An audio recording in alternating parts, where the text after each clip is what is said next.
Adobe is looking at making improvements on Flash so that the two coexist as legitimate options to each other? Yeah, I mean, that's a great question. And to me, I think it's a combination of the two, right? I mean, there's so many discussions out there, Apple, Adobe, Flash, HTML5. You know, we are in the business, and I think people have to understand this. Adobe is in the business of making tools and making some of the best tools in the world. And we will go with, wherever the trend takes us. And if that trend is HTML, HTML5, I think people have seen some of the things that Adobe is able to do with products like Dreamweaver supporting HTML5 through I think we had a plugin initially, and now it's actually built into Dreamweaver CS5. So we've done a lot of work around that. But we've also proven in so many different ways that Flash will work perfectly on mobile devices, right? So we start talking about mobile learning. I just recently went from an iPhone to a Droid 2. But I still have the iPad, of course, and we can talk a little bit about that. I'm about to do the same thing. Yeah, and I'm fed up with the iPhone. Yeah, I mean, I don't look at. I mean, I like the iPhone. I've had it for a long time. I had the 3G, and it works well. But to me, I want to be where the action is, and the action right now happens to be on the Android platform, as well as in the iOS platform. So I will keep the iPad. I'm moving to the Droid 2, and I can't wait to buy my first Android tablet, because when I look at the tablets, and I think that's one of the amazing things about the iPad, right? I mean, when you look at it, you realize there's definitely something happening here. There's a huge change. Some of the creativity that developers are showcasing on the iPad is amazing. Oh, it is amazing, and you've got Motorola Zoom coming out soon, which is supposed to be a pretty record-breaking tablet. The Samsung tablet came out with Android, and they're a little more open than Apple. You don't have to deal with all the Apple stupidities of this will go on, this will not go on. We don't allow this. We do allow that, maybe, but then we'll take it away. Flash was available at one point on the iOS platform through Air and some other. Now it's gone. Now it's sort of back. It's not worth dealing with that kind of grief, though it is an amazing platform, like you said. Yeah, it really is. And I think, to me, the real beauty of the iPad is not only the fact that it's revolutionizing how we consume content, which I think it is, but it's the creativity that the development community is showcasing on the iPad. I mean, I have so many games on the iPad that I buy for my son. He's going to be 5 this year, and he just loves it. I mean, he's learning, he learned the alphabet, he learned the numbers, he's learning how to draw. I mean, that's pretty amazing, right? But there's the browser side, and I love the iPad. It's the first thing that I pick up in the morning. I usually wake up at 4:35, and it's the first thing that I grab. And as I'm having my coffee, it's how I check the trending topics. I check out Mashable, the iPad app. I go to Flipboard, which is one of my favorite apps. But as soon as I go outside of the app world, and as soon as I go to the web, I mean, I can't consume it all. And so, just as you said, Rick, I'm looking forward to the Motorola Zoom, Yep. And I can't wait to look at it. I can't wait to actually buy it and check it out. Now I'm trying to figure out why you wake up at 4:35 in the morning. That's gruesome. Yeah, My wife, is always asking the same question. I don't know. I can't sleep. I've been doing this for years. I do some of my best thinking there. I do some blogging, some video recording. It's quiet outside. It's quiet. That's true. I just love it. But of course, by 8 p.m., 9 p.m., I'm pretty much out. Yeah, I'm just the opposite. I usually do my best thinking right about 10 to 12, 1 o'clock, and then get up about 7:30. That's just, everybody has different energy levels at different times when they do things. And Terrence never sleeps. He's actually awake 24/7. Wow. My avatar, maybe. Just not me. Well, with these disruptive technologies like the iPad that clearly, shook up how we approach media consumption, how does that change the way Adobe is looking at product development? Well, just leave it at that, at product development. Yeah, a great question, and I truly believe, and I agree with you, that it has changed the way in which we consume content. I don't know about creating content, right? I mean, I've done the typical testing where I went on vacation, took my iPad, and tried to do stuff with it, as in create content. I don't think it's still there, but I think we're going to eventually get there. But in terms of the way Adobe sees it, I mean, I participate a lot in internal meetings at Adobe. And, the one thing that sometimes people misunderstand is that, I mean, we embrace everything. And the more tablets come out, the happier we are, because that just means that it's an opportunity for us to take the existing tools that we have and then cater them to this new medium and this new way of consuming content. So we love that. And you have seen us do a lot of amazing things already. Some people may not know this, but if you look at the Wired Magazine iPad app, it was actually created using Adobe tools. We actually have a suite that we announced a few months back for publishers, where they're going to be able to take their existing content, perhaps in InDesign, and then quickly make it into a highly interactive, highly engaging iPad app. So to me, I think that's just the beginning.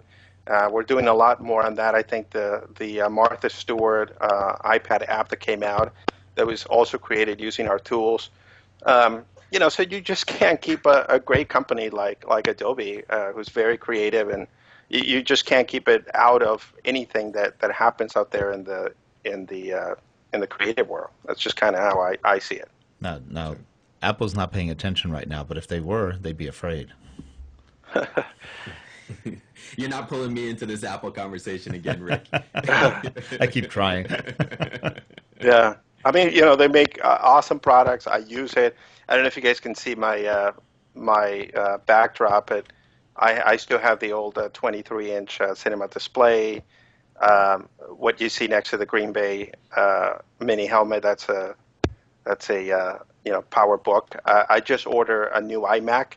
I mean, I love their products, and we love the products, and it'd be really nice if obviously, the two companies work a little close, and we could actually see the full web. Well, considering that Apple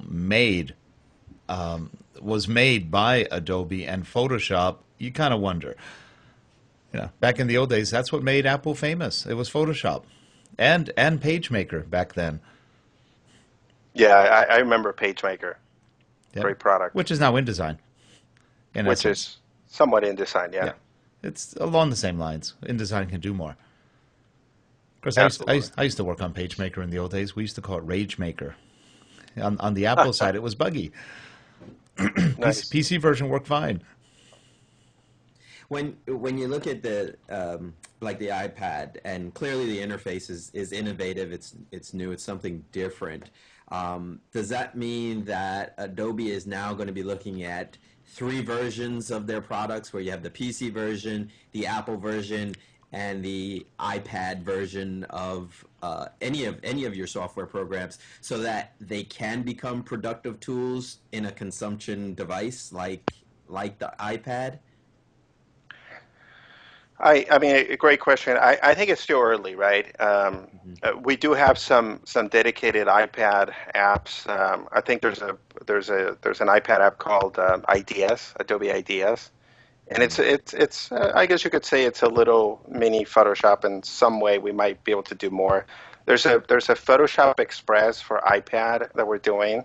So as a company, I think we're looking at ways in which we can reuse and leverage some of the existing technology that we have, and then port that over to tablets like the iPad or the Motorola Zoom that's coming out.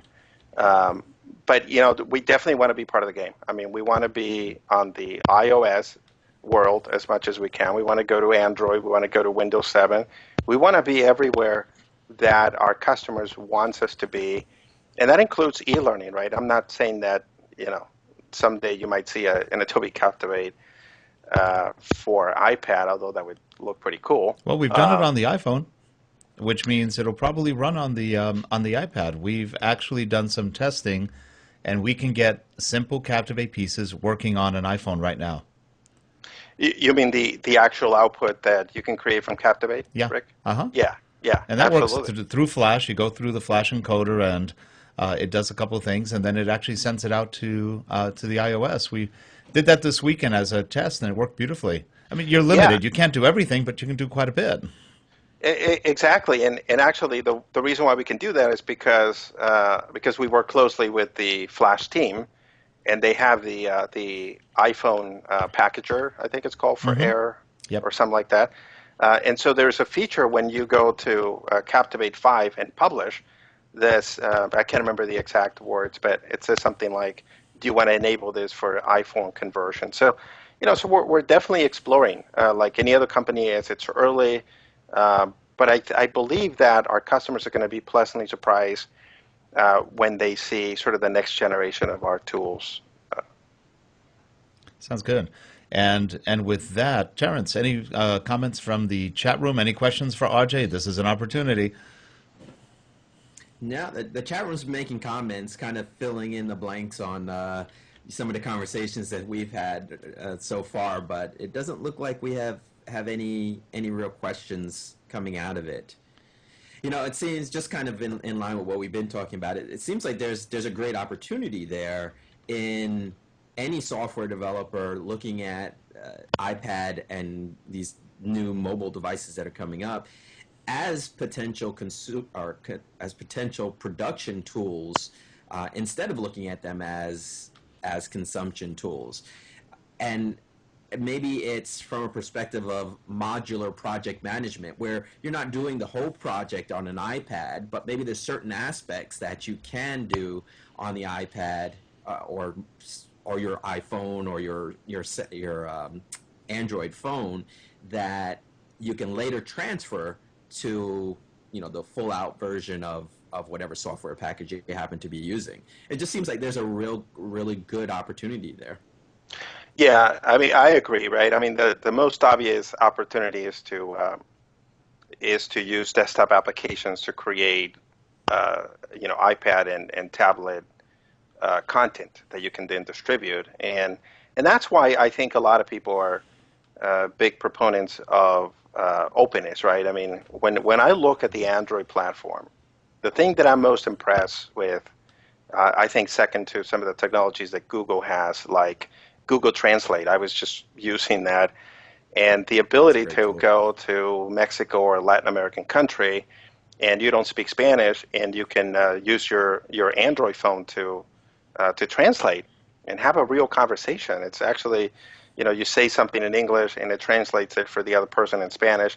They, answer back in Spanish, and then it translates it to English. I mean, that's pretty amazing stuff. Yeah. And it's free, right? I mean, the whole send to Google smartphone, I think it's called. It's a Google Chrome plugin that you could be reading an article and you're on your way out the door and you can send it to your smartphone. I mean, that's just amazing. And that's just the beginning. The whole synchronization idea that you do something on, your desktop and you can easily transfer it to your tablet. The possibilities there are really endless. But as you said, Terrence, I also see where you might start, drafting some things on your iPad or your Android tablet, and then, transfer it over to your desktop so you can continue developing on that. I mean, that sounds really interesting as well. So I think we're going to get there, right? I mean, the bandwidth is getting better, the speeds are getting better, the connections are getting better. We're almost on all the time. That's why I'm so excited about the next 10, 15 years. I think it's going to be pretty awesome. There will be some really good stuff. And with that, we are reaching the end of our 45 minutes today. We started a little bit late, but I know Terrence is catching a flight, and we're driving up to ASTD Tech Knowledge in a couple minutes. But this was a teaser, too, because RJ is going to be back in, I think, March to really tell us what's going on with Adobe Learning and the strategies. And he'll be filling in a lot of the gaps much more than he did today. So stay tuned. And just a quick announcement here. One of our viewers just got promoted at work or got a new job. I forget which one it is. So congratulations to Jenda. she's also all things noisy in the chat room there. She just She's been very quiet though. so congratulations, glad to see